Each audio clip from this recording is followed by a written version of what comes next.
Boa noite a todos, a paz do Senhor, igreja. Abra sua Bíblia, por favor, em 1 Samuel, capítulo 25. Abra sua Bíblia, por gentileza. 1 Samuel 25. Nós vamos falar acerca de família, de casamento.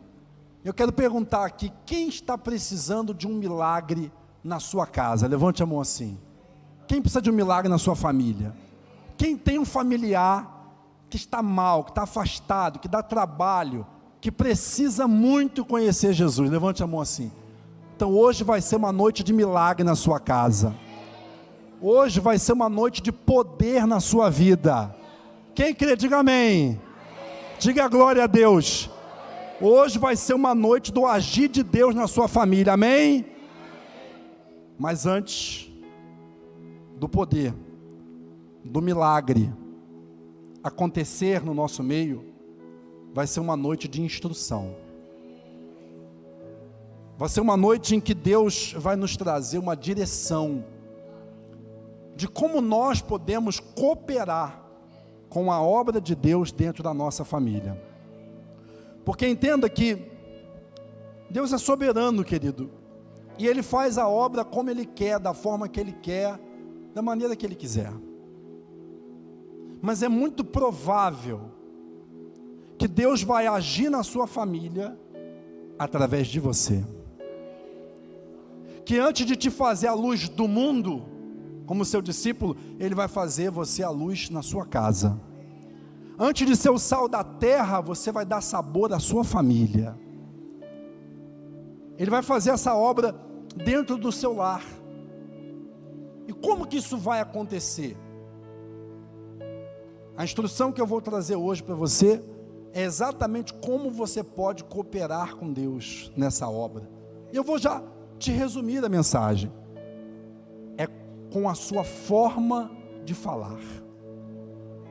A forma certa de falar, ou a forma de falar, ela pode aproximar o seu familiar de Jesus, ou pode afastá-lo. Infelizmente tem muita gente que não quer saber de Jesus, que foge quando se fala da igreja, não porque Jesus fez algo contra ele, mas porque um familiar, que é cristão, e talvez até tenha uma fé verdadeira, não teve a sabedoria de agir dentro de casa, e isso fez uma marca, um trauma, um pensamento, se instalar naquele familiar. Mas com a forma certa de falar, você pode quebrar um coração de pedra. Com a forma certa de falar, você pode transformar uma briga, uma discussão de casal, num diálogo. Com a forma de falar, você transforma até um inimigo num amigo, ou num aliado. E eu quero trazer essa mensagem para você em 1 Samuel 25, mas antes deixa eu contextualizar para começar a leitura, até porque a história está bem detalhada, para não me estender muito. Aqui nós vamos ter 3 personagens: Davi, Nabal e Abigail. Davi, é claro, aquele que seria o rei de Israel. Nessa ocasião, Davi já tinha sido ungido por Samuel e prometido que seria ele o futuro rei. Ele já tinha derrubado o gigante, ele já tinha tomado uma posição no palácio, mas agora, nessa ocasião, ele era um fugitivo, porque Saul, inspirado pelo mal, queria matá-lo, e ele tinha que viver de lugar em lugar para salvar a sua vida. Esse era o momento de Davi. Nabal e Abigail eram um casal, só que Nabal era um homem muito rico, mas conhecido pela sua grosseria, por ser um tolo, por ser um grosso, por ser uma pessoa difícil de conviver. E Abigail, a Bíblia descreve ela como uma mulher bonita e sábia. Então, desses 3 personagens, você vai entender que em toda a história, em toda a família, tem aquele que cria o problema, Tem aquele que aumenta o problema e tem aquele que resolve o problema, que nem foi ele que criou. Se você está anotando, escreve isso. Porque qual é o seu papel, quem você tem sido na história da sua família? O que cria o problema, o que aumenta o problema, ou o que resolve o problema? Porque na ocasião que a gente vai ler agora, Nabal estava dando uma festa, Davi estava próximo da sua terra com os seus homens, mandou um recado: diga lá para Nabal que Davi está aqui com os homens, para ele mandar uma comida, sabe quando tem um aniversário, manda lá um pratinho. Diga para Nabal que eu nunca fiz mal aos seus pastores, nós os protegemos, enquanto eles pastoreavam as ovelhas no campo, quando foi possível, para ele considerar de que Davi está pedindo. E Nabal poderia só dizer sim ou não. Ele era obrigado a dar? Não, era um pedido, dizia sim ou não. Mas olha qual foi a resposta que Nabal deu a esse pedido, versículo 10, verso 10, 1 Samuel 25, vou ler na versão NVI, verso 10. Nabal respondeu então aos servos de Davi: quem é Davi? Quem é esse filho de Jessé? Hoje em dia muitos servos estão fugindo dos seus senhores. Por que deveria eu pegar o meu pão e minha água e a carne do gado que abati para meus tosqueadores e dá-los a homens que vêm nem sei de onde? Olha aqui para mim, por favor. Percebe que resposta grossa? Será que ele não conhecia Davi? É claro que todo mundo soube que Davi foi o herói da nação que derrubou o gigante. Todo mundo sabia que Davi foi colocado como um dos generais do exército. Era um homem de Deus e braço direito do rei naquele momento, até tempos antes.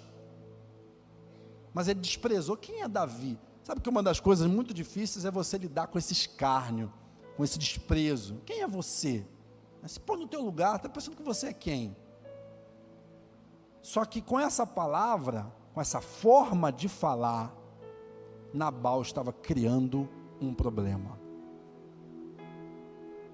Olha só, o Nabal, o personagem que cria um problema, é aquela pessoa, por exemplo, que ela vai lá, usa drogas, faz dívida, e agora o traficante vem bater na porta da família para cobrar.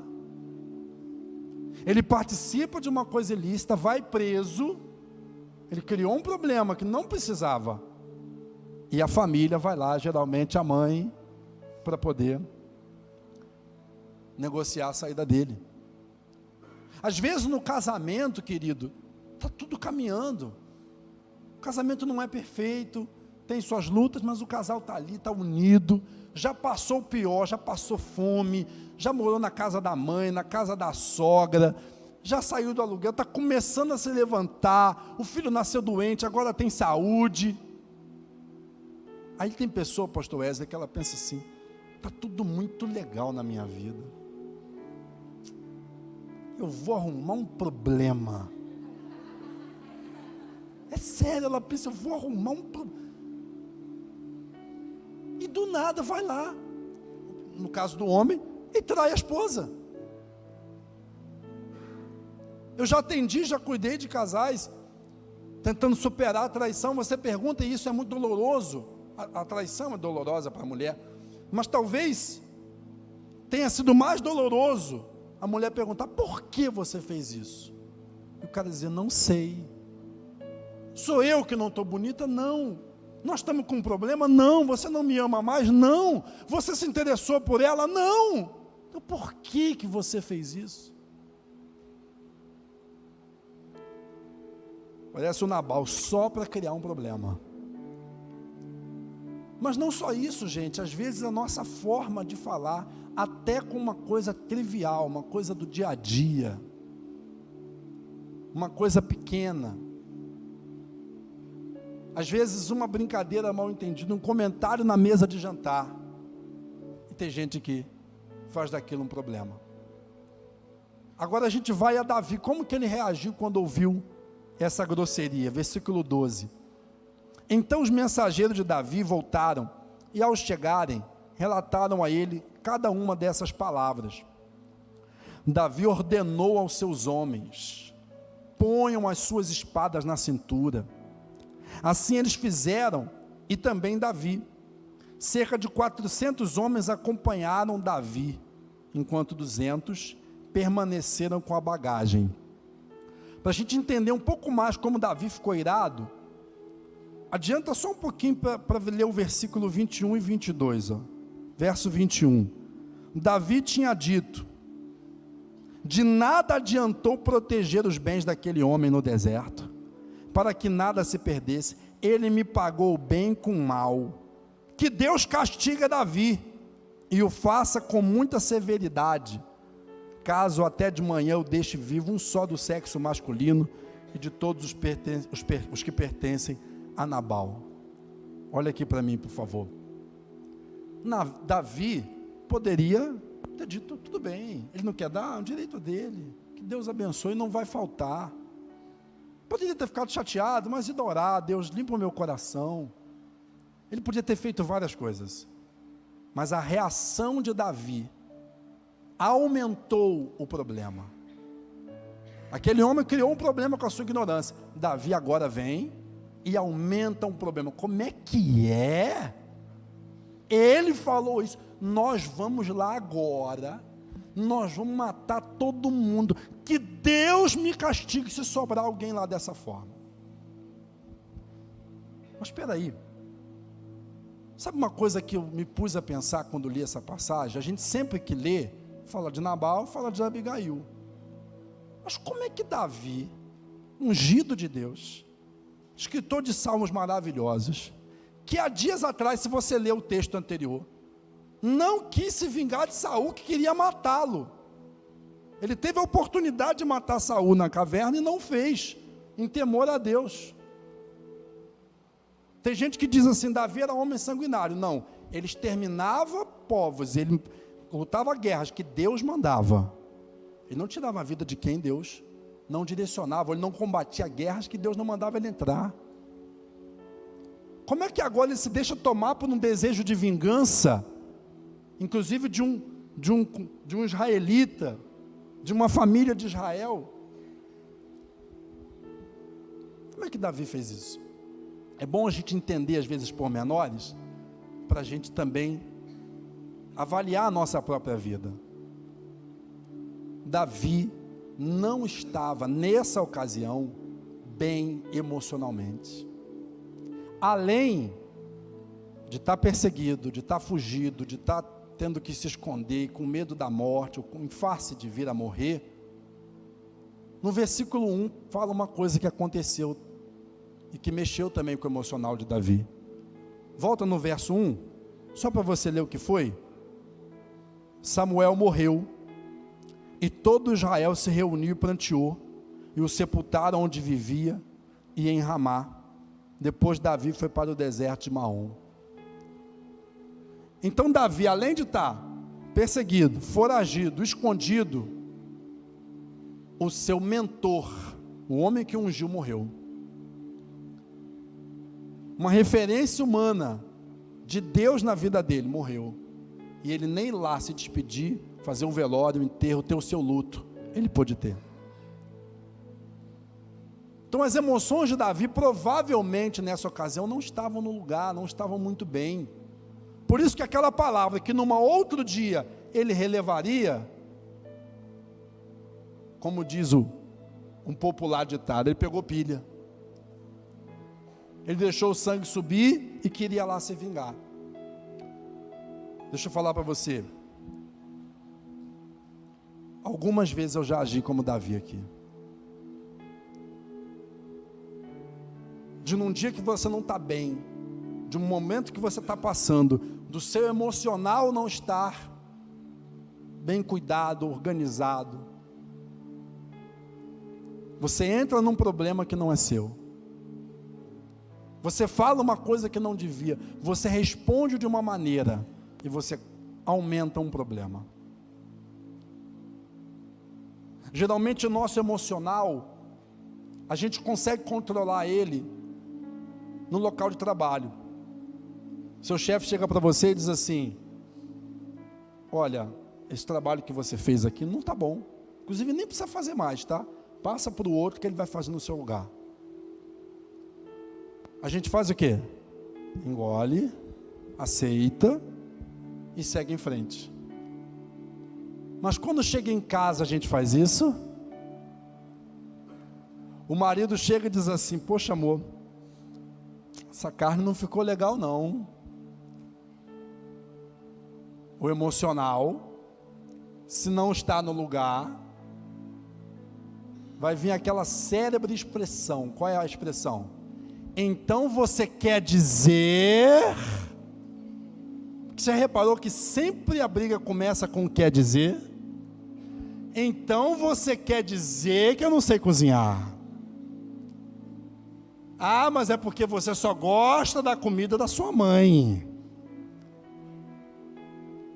Você está entendendo? Nada do que eu faço nessa casa presta. Não tem valor nenhum. O senhor está falando de um ponto. Mas a emoção faz a gente aumentar um problema. Isso acontece também com o homem. A mulher tenta trazer uma coisa para ele, tenta falar uma coisa para ele: olha, isso aqui não está legal.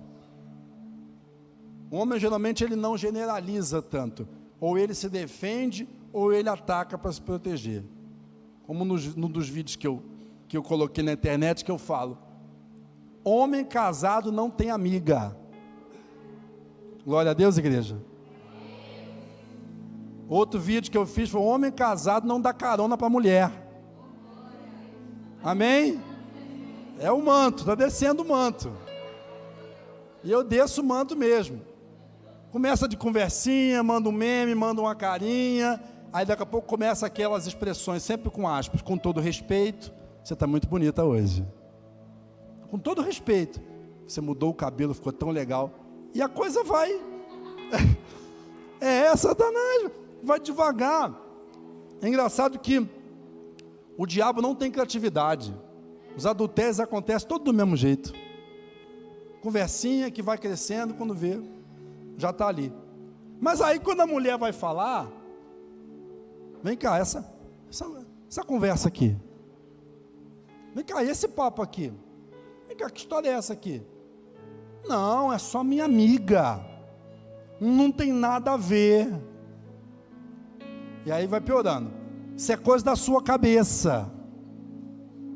Você está louca ou você não sabe de nada? Irmão, o cara falou isso, está devendo. Já está devendo. Mas é o quê? É a emoção que não me deixa perguntar: por que isso te incomoda? Honestamente, isso para mim não é um problema, mas por que isso é um problema para você? Me faz entender.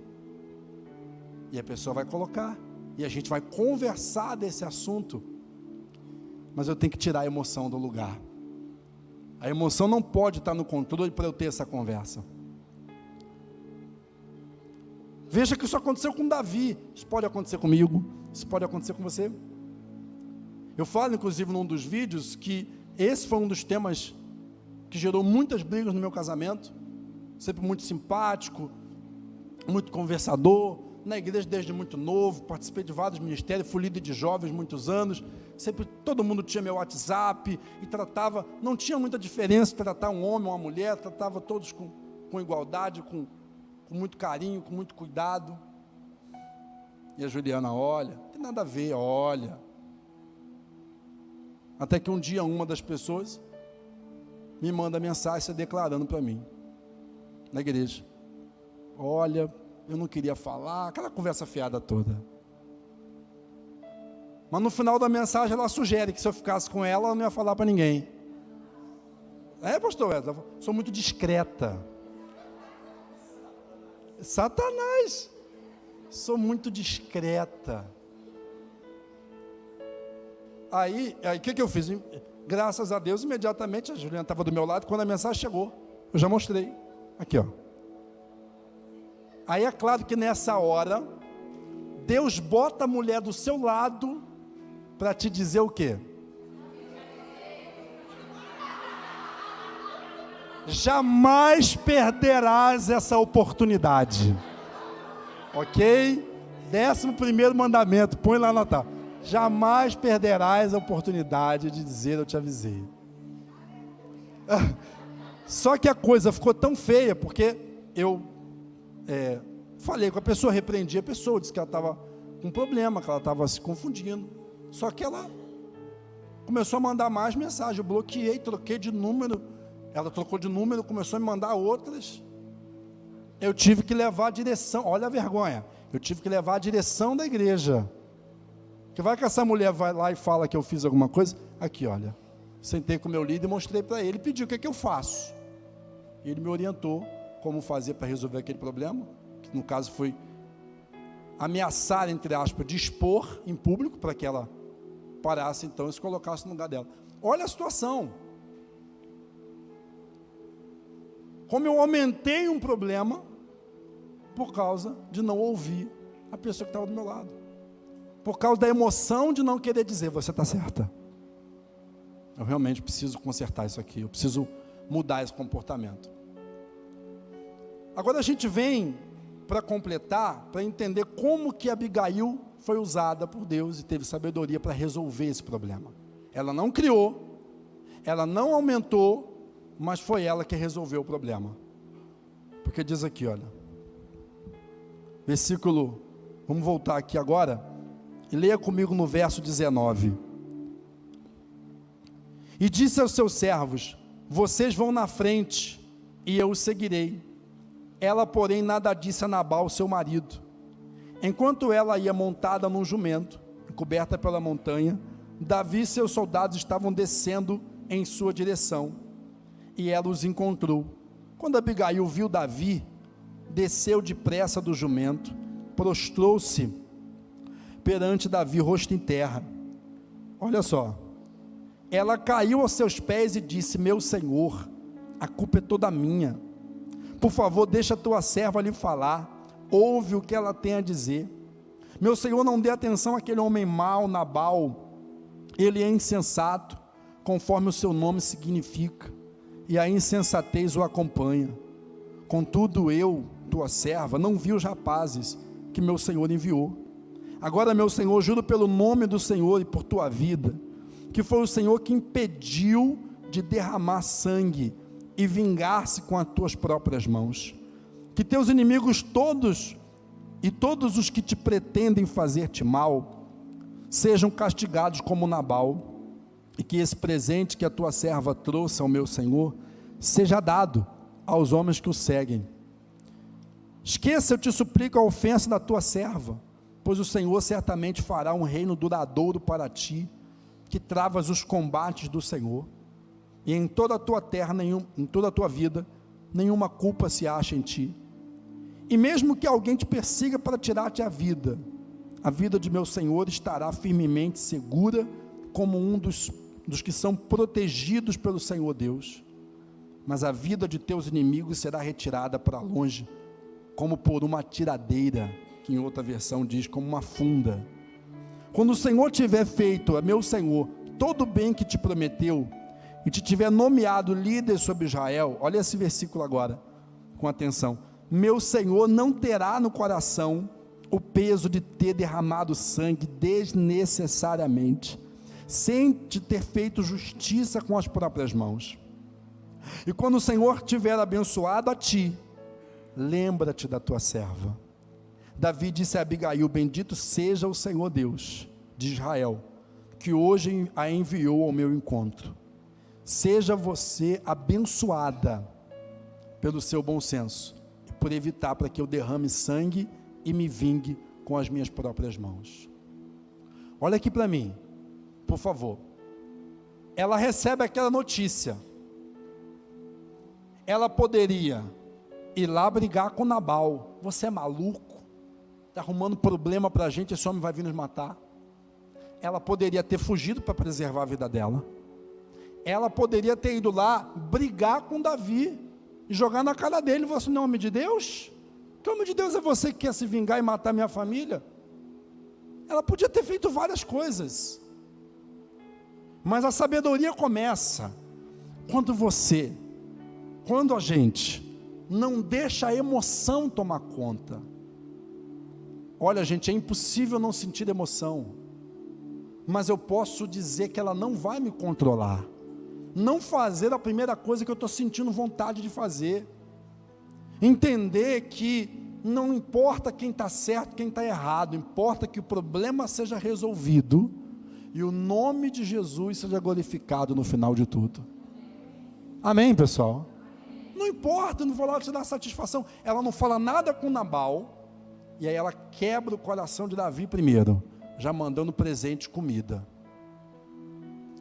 Depois ela chega com humildade, dizendo: Senhor, eu posso estar errada, me desculpa porque eu não estava lá na hora, mas já está aqui a comida. E ela faz Davi pensar, ela não bate de frente com ele, ela faz ele pensar. Ela chega, toca na funda: olha, os seus inimigos que sejam derrubados com uma funda, porque ela está lembrando que Deus deu a vitória para ele, usando o quê? Uma funda. Ela vai fazendo ele lembrar, ela vai tirando ele do emocional que ele está, e vai trazendo ele para a razão, para o pé no chão de novo, e vai dizer: um dia você será rei, Deus te prometeu essa nação, e quando chegar essa data, você não tenha sangue nas suas mãos, por ter se vingado, sem que Deus tenha designado, vamos dizer assim, que isso acontecesse. Deixa a vingança para Deus, Davi. Então ela vai trazendo ele para o racional. Ela resolve um problema, ela acaba com uma discussão, ela quebra um coração de pedra, e ela agora ganha um aliado, porque ela é inteligente e diz: o dia que você for abençoado, lembra de mim. O dia que você for o rei de Israel, lembra de mim. E ele obviamente se torna muito grato a ela e passa a ter uma dívida com ela. Eu não vou ler agora, mas se você quiser ler depois. Ela volta para casa, o marido está bêbado. Ela não vai lá te dar satisfação com ele agora. Olha a sabedoria. No outro dia, quando passou a emoção, quando passou o pior, quando está tudo no lugar, ela senta e fala com ele o que aconteceu. Então eu quero mostrar para você agora como que nós podemos replicar esse comportamento de Abigail. Como que nós podemos pegar aqui os padrões que ela utilizou para que a gente possa se comportar de maneira semelhante nos dias de hoje, mesmo em ocasiões diferentes. Isso que eu vou passar, inclusive, é um dos meus programas na Hopefy. São 10 padrões do amor. Eu vou mostrar 6 aqui para você hoje. Qual o primeiro padrão? Tiago, como é que eu aplico isso? Muito legal isso. Eu entendi que eu tenho que ter sabedoria no falar. Mas como que eu faço isso? Porque na casa da minha mãe era só gritaria. Eu fui criado num lar adotivo, onde eu era espancado. Eu fui criado num orfanato. Eu não tive referência. Como que eu vou conseguir fazer isso? Guarda esses padrões aqui, que a gente está extraindo da Bíblia. O primeiro padrão é o respeito. O primeiro padrão é o respeito. Olha só, é você colocar na sua mente o seguinte: não importa o que aconteça, é como eu e minha esposa, um casal, a gente pode discordar, a gente pode discutir, olha, dependendo do que for, tomara que nunca, a gente pode até se separar, mas eu nunca vou baixar o padrão do respeito com essa pessoa. Eu não vou xingar, eu não vou humilhar, eu não vou jogar na cara o passado dessa pessoa, eu não vou levantar minha voz, eu não vou expor essa pessoa na frente dos outros. Então isso é uma escolha, querido. Isso eu e você pode designar, determinar que vamos fazer, independente do que for. Eu vou tratar o meu marido, a minha esposa, o meu filho, o meu cunhado, com respeito. Porque não é porque a pessoa se jogou na lama que eu vou cair lá também. Ela pode estar gritando, discutindo, me xingando, não quer dizer que eu tenho que reagir igual. Porque se alguém me tira do sério, ela só está sendo usada para revelar o quão desequilibrado eu estou. Se alguém me provoca e isso me explode, ela está no controle da minha vida. Entende? Que a gente percebeu aqui. E aí o pior é que quando esses erros acontecem com o incrédulo, se espera mesmo uma reação exagerada da parte dele. Quando é que o cristão, além de não ser o padrão, não deveria ser um cristão agir dessa forma, o que acontece? Ele usa a Bíblia para se proteger. E é aí onde muitos estão longe de Deus, por maus exemplos, porque a pessoa diz assim: você vai continuar nessa vida, você vai para o inferno, hein? Deus há um dia de vir com fogo e derramar, e cobrar o que você está fazendo.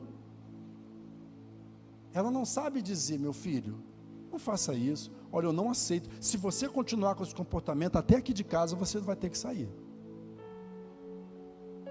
Eu não preciso colocar a Bíblia de maneira fora de contexto para justificar a minha emoção. Eu posso dizer que eu concordo, que eu não concordo, que eu gosto, que eu não gosto, e quem sabe, dependendo da situação, tomar até uma decisão séria. Mas eu não posso ficar esfregando a Bíblia na cara dos outros, ou usando ela de maneira que Deus não me disse para falar. Às vezes o homem diz assim para a mulher: você tem que ser submissa. Engraçado, né, pastor Wesley, que ele só lê o trecho que o interessa de Efésios. É a Bíblia à la carte, a gente pega só o que agrada. Porque o mesmo Efésios que diz a esposa ser submissa, diz que o homem tem que dar a vida pela esposa, como Cristo fez por quem? Se esse homem está dando a vida pela esposa, como Cristo deu, ela não vai ter dificuldade nenhuma de reconhecê-lo como cabeça da casa, como líder da família. Submissa não quer dizer anulada. Geralmente um homem fala para a mulher ser submissa quando ela o confronta. E se tem alguém que Deus colocou na tua vida para te confrontar, querida, é sua esposa, porque ela vê em você coisas que ninguém vê. Ela vai te confrontar, e que bom que seja assim, senão muitos de nós estaremos perdidos se não fosse o que Deus falou através da nossa esposa. O segundo padrão é separar a razão da emoção. Separar a razão da emoção. Como eu disse, você não pode não sentir emoção, é impossível, faz parte da natureza humana. Mas eu posso decidir não agir por ela. Eu posso parar e, ao invés de reagir de imediato, de agir sem pensar, eu posso pensar para agir. Ao invés de agir pelo que eu estou sentindo, eu posso parar para pensar no que eu estou sentindo. Por que eu estou com raiva? Por que eu quero explodir? Por que isso mexeu tanto comigo? Essa separação, sabe o que vai fazer você enxergar? Que às vezes a pessoa que está causando problema, te provocando, seu familiar, ele está mal. Ele é uma alma. Ele está sofrendo. Ele está perdido. Às vezes ele está tentando te pedir ajuda. Às vezes ele está projetando em você uma dor que ele está sentindo. Às vezes o inimigo está pondo na mente dele culpando você de um sofrimento que ele está passando. Você pode não fazer ideia do que o seu filho adolescente, do que o seu marido, do que a sua esposa está vivendo ou está passando. A pessoa está insegura, a pessoa está com medo, a pessoa está triste e você não sabe.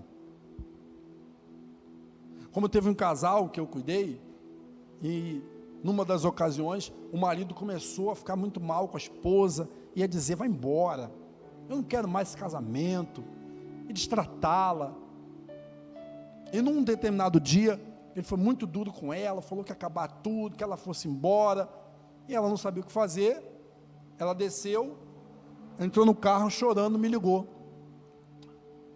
E na hora eu tive, ouvindo um pouco do que ela descreveu, o Espírito Santo me deu a direção, e eu disse para ela assim: olha, volta lá, olha nos olhos dele, e fala assim: eu não vou desistir de você.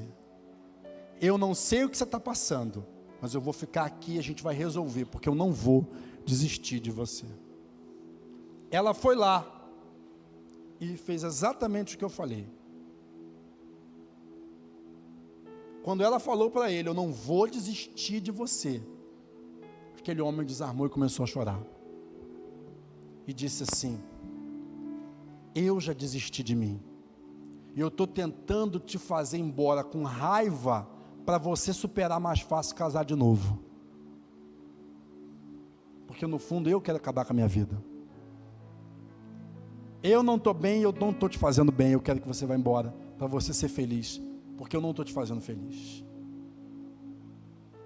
Você entende que ele estava criando um monte de coisas, mas não era nada daquilo, ele estava mal. Quem sabe até pensando em suicídio. Mas quando eu tirei a esposa da emoção e ela foi lá na razão conversar com ele, ela entendeu qual era o problema. O terceiro padrão é ter o objetivo em mente. Como que eu separo a razão da emoção, Tiago? Tendo o objetivo em mente. O que que você quer? Você vai conversar com o seu marido, o que que você quer? Você quer ferir o seu parceiro? Você quer desabafar o que está sentindo, descontar nele o que você está sentindo, ou você quer resolver o problema? Não, eu quero resolver o problema. Então a gente vai conseguir sentar aqui como dois adultos e vamos conversar, tendo o objetivo em mente. Vamos lá, está me acompanhando? Quarto padrão: prepare o ambiente para conversar. Você vê que a Abigail mandou comida na frente, preparou um caminho. Nunca converse um assunto sério, ou trate algo até que você está incomodado na frente dos outros. Trate em particular, espera chegar em casa, vai ter um assunto sério, prepara uma janta primeiro. Sei lá, faz algo que você traz a pessoa para você primeiro. A Juliana, muito sabiamente, há dias atrás, semanas atrás, chegou para mim e falou assim: olha, amanhã, ou depois, quando você estiver bem, vamos sentar e conversar desse assunto, sem brigar. Eu não quero brigar, não quero discutir, a gente precisa resolver. Ou seja, ela já me quebrou. Como é que eu vou chegar discutindo? Ela já preparou o ambiente. No outro dia, obviamente, eu cheguei e chamei para sentar e conversar. O quinto padrão, para não me estender, é foco no assunto. Deixa eu falar uma coisa aqui. Mulheres que reclamam assim: meu marido não gosta de conversar, pastor.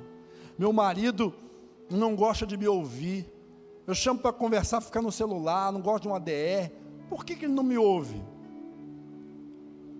Não sei todos os motivos, mas um deles, sabe qual pode ser? Para o homem, a conversa tem que ter começo, meio e fim. Amém, homens? Você quer falar com o homem, fale com ele um assunto de cada vez. Senhor amado, é hoje, hein? Ok? Vamos falar. Olha, amor, vamos sentar aqui e conversar sobre o nosso filho, porque a mulher com raiva já diz: o teu filho, né? Vamos conversar do nosso filho. Então ele já está tirando a caixinha do filho da cabeça. O problema é quando o assunto começa no filho, e vai no carro, e vai na sogra, e entra no dinheiro, no amigo. Não tem fim. É uma conversa que não tem fim. E qual é o assunto que sempre vai dar essa conversa? Que o cara está errado. Porque se tem um dom que Deus deu à mulher é a memória. Ela lembra de coisa que o cara fez numa velocidade, essa memória RAM da mulher, eu não consigo acompanhar. Sabe, eu não sei se os homens passam por isso. Depois que passa, eu podia ter dado essa resposta aqui. Por que eu... A mulher na hora, mano. Então, um assunto de cada vez. Padrão 6. Esteja disposto a falar, mas também a ouvir. Olha só. Esteja disposto a falar. Você quer dialogar? É com diálogo que qualquer casamento se fortalece. Mas você tem que estar disposto a falar. Um assunto de cada vez, com respeito, pensando no objetivo, usando a razão. Mas também a gente tem que estar disposto o quê? A ouvir. Ah, por que você não gosta de voltar para casa? Parece que você gosta só de ficar na rua. Seja disposto a ouvir. É porque eu chego em casa só cobrança. Chego em casa só briga. Ah, então quer dizer, olha a emoção. Não. Como assim? Faça perguntas. O que pode ser melhor? Gente, foi assim que eu salvei meu casamento. Hoje estou nessa função de cuidar de casais, porque mesmo como pastor, um dia eu cheguei em casa e minha esposa estava com a mala pronta para ir embora. Decidida mesmo a ir embora. Por causa de várias dessas coisas aqui que vão se acumulando. Da pessoa falar uma coisa você não aceita, de você não mudar, de promessas quebradas, de coisas que vão tirando a esperança de que aquele casamento vai melhorar. E aí naquele momento eu tive que tomar a decisão que eu nunca mais ia passar por isso de novo. Então eu engoli o orgulho, sentei e disse, vamos conversar. E fui ler, e fui orar, e fui estudar, e fui buscar ajuda, para que Deus transformasse a minha vida, consequentemente a dela também, a gente nunca mais passasse aquela situação. Por isso que hoje eu estou aqui falando, porque eu sei que muitas pessoas, às vezes estão aqui dando a vida pela obra, ajudando pessoas, mas vivendo um caos em casa, no casamento, que ninguém faz ideia. E o sexto padrão, falei, esteja disposto a ouvir e esteja disposto também a falar. Então, como eu estou dizendo para você, que Deus age como Ele quer, da forma que Ele quer. Mas é muito provável que essa ação de Deus vai acontecer na sua família, através de você. Tem uma frase do Billy Graham que diz assim, o maior pregador da história foi Noé, pois ele conseguiu colocar toda a sua família dentro da arca. Certamente os seus familiares viam Deus através dele. Se ele estava falando que um dilúvio ia vir na terra, porque era verdade mesmo, porque sabiam, né, a conduta daquele homem ali. Fique de pé no seu lugar, por favor. Eu quero falar essa última parte agora para finalizar, com você de pé aqui, por gentileza. Pode fechar a Bíblia, pode guardar o papel. Olha aqui para mim, por favor. Sabe por quê que Abigail, o Ministério do Louvor, pode vir aqui, por gentileza?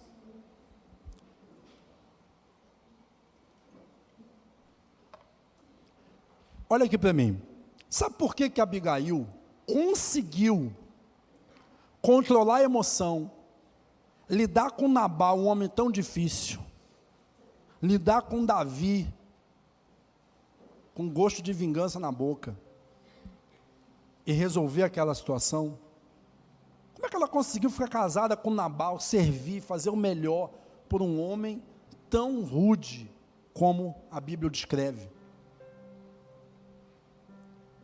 Porque eu acredito que a fé que ela tinha, a certeza que ela tinha, é que o que ela queria não viria de Nabal, não viria de Davi. Viria de quem? Viria de Deus. O foco dela não estava em agradar o homem, e receber louvores dele.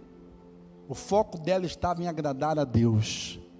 Ela fazia o melhor, porque era o que estava dentro dela. Ela não recebeu o melhor por anos, mas mesmo assim, ela continuou fazendo o melhor, porque ela fazia para Deus.